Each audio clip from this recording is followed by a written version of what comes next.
Independent. What does independent mean? There is no such thing as independent. Each one of us, no matter where we were born, no matter what kind of education we have had, we come with a baggage. We can't deny it. Our baggage can be political, it can be philosophical, it can be ideological, it can be any of those. And naturally, that affects what subsequently we do, whether in our private lives or in public. So we have to take with a grain of salt when we talk about independent. Everybody craves for independent media. Is there such a thing? It's a relative concept. There is no absolute independence. There is no way that you can give up what you have as a baggage. It's impossible. However, as a publisher, as a public figure, you have to be mindful of what you are saying, and who is your audience. I would highlight 4 publications which I consider to be independent. Although there have been others too. In Philadelphia, for example, I don't remember the exact name, whether it was Grun or Karun, I don't remember the exact name. Grun? Was it? Sorry? Grun, okay, that's good, thank you. In the 60s or 70s, early 70s, in New Jersey, that's another publication.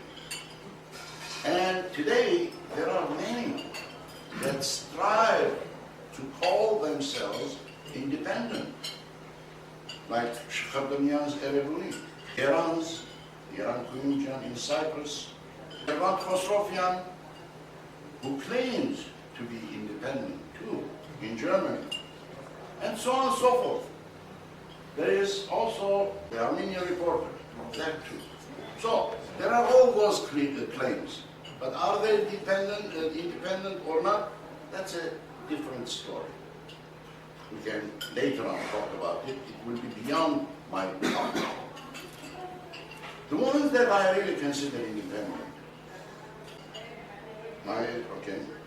Antoine Zarogyan's Nairi, Simon Simonian's Spur.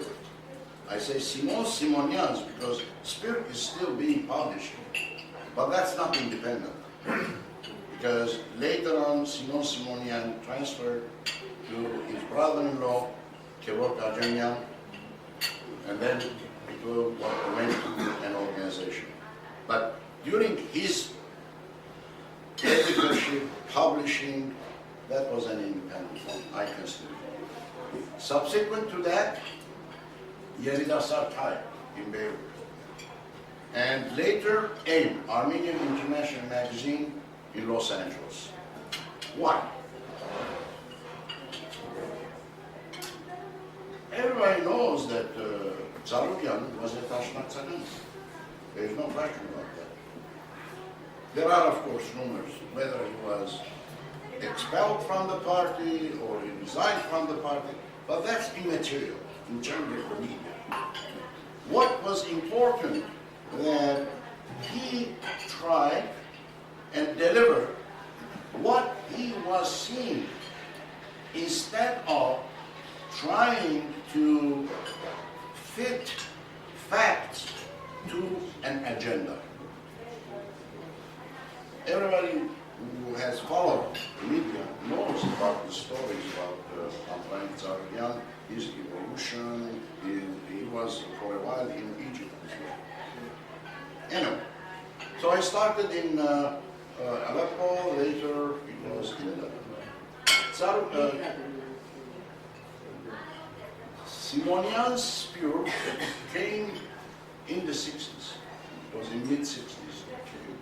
And it was partly a response to what had evolved in the 50s and 60s.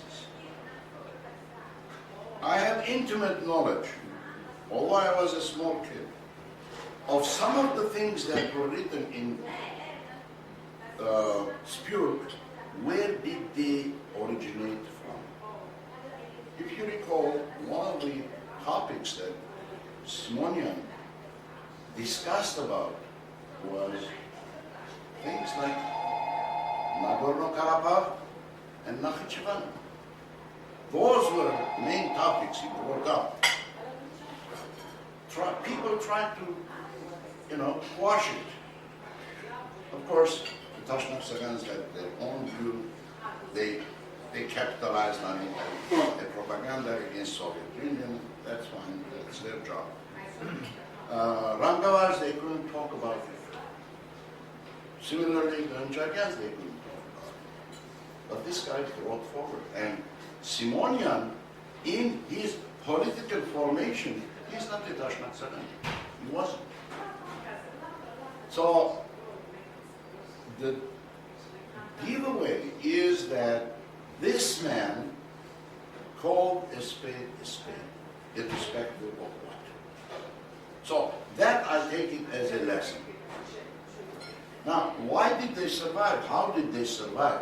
That's very important in terms of later on, if you want to have an independent media, how to conduct yourself in this market economy. Luckily, they had their own printers, so they survived. Now we come to Yerdasar High. What was unique about the Yerdasar High? I don't want to discuss the content of what they wrote. You may agree, you may disagree, that's a secondary issue. The important thing is, this was the reaction towards what happened at the 50th anniversary of the genocide. Young people were frustrated of what happened. That's, again, another topic on its own, what happened. Preceding the 50th anniversary, young people, like Yarishe is one of them. Okay? I'm happy that you are here. Buldukyan cousins, Margosyan, who is now in Los Angeles, Gilar Tanilian, who is working for the Catholic Rosette in Antilles, Serop Apoyan.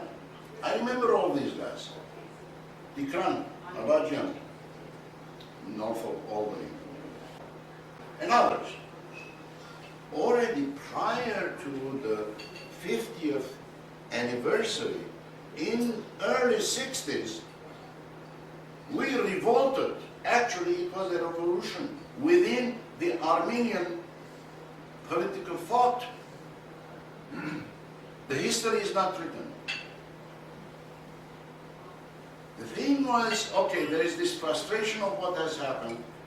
At the same time, there is this hegemony, I would call it, hegemony of the party leadership on people, people's mind, people's actions, and also trying almost to direct not only public life, personal life.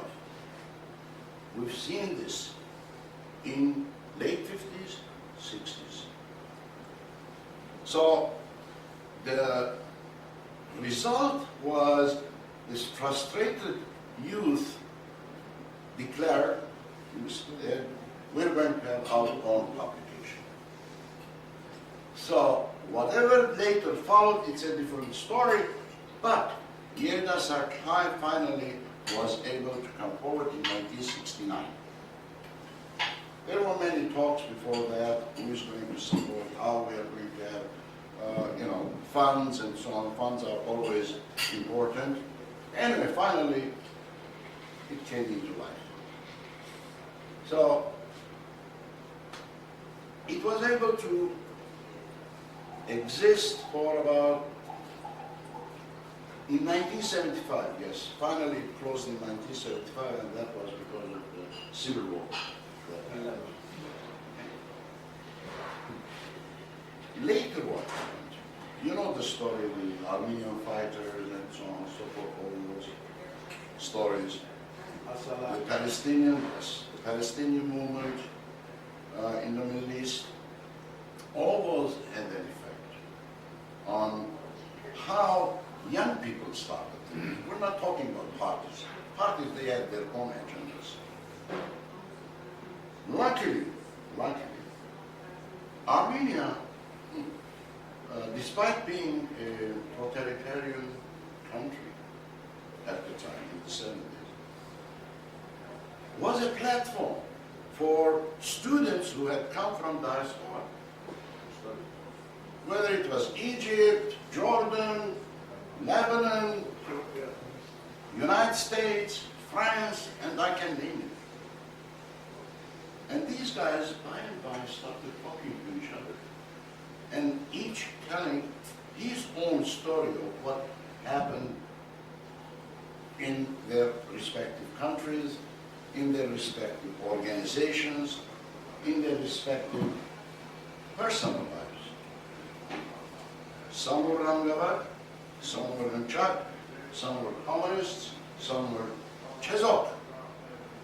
There weren't, of course, Tashnak party members in Armenia, but there were Tashnak sympathizers, okay? And unfortunately, the very first year, we witnessed one of those guys being expelled and from Armenia because he had brought some sort of publication with him. They made sort of what was called then collegial trial, that the students try the person. Anyway, so we saw this, and there was, of course, reaction. And reaction from all of them. I'm not talking about every single student, but those who had some motivation of helping their communities or trying to enlighten themselves. And by, these guys came together. And they formed, I've written about that, an underground organization which has a very, very unique story, which I'm not going to tell today because that will be the subject of a book that will be published 2 years from now. And these guys came to the founding. They said, look, we can't get rid of the parties, traditional parties, but they make no sense what they are doing. By being against each other, by talking, nonsense things which are just copies of what the boss is saying, whether it is Kremlin or the CIA. For us, in those years, whether somebody is CIA or KGB, meant nothing.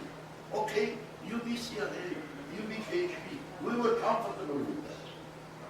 Because we knew at that time, we sort of had gone through the transition that that's how the real world is being run. So, never mind.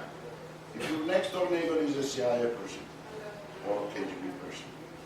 But let's get together and try to formulate something that we can understand each other. So, ultimately, this is what happened. We said, okay, whoever wants to stay in his respective party, whether it's the Tashnak party, the Nchak party, the Rangavad party, let them stay there. There is no need of getting up. But let's keep communication. Let's talk to each other.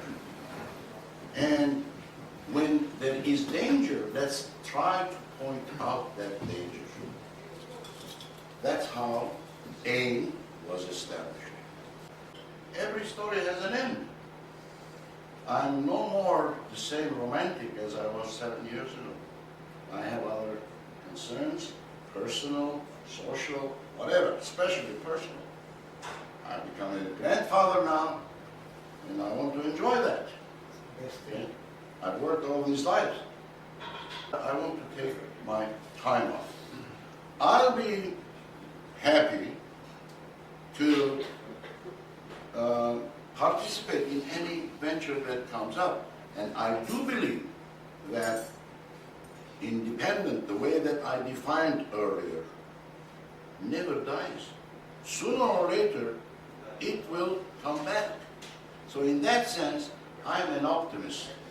I'm an optimist. So I thank you all. I hope I didn't take too much of your time. Meanwhile, again, I want to thank Lucian, friends. They call themselves Friends of Kebab. Thank you very much.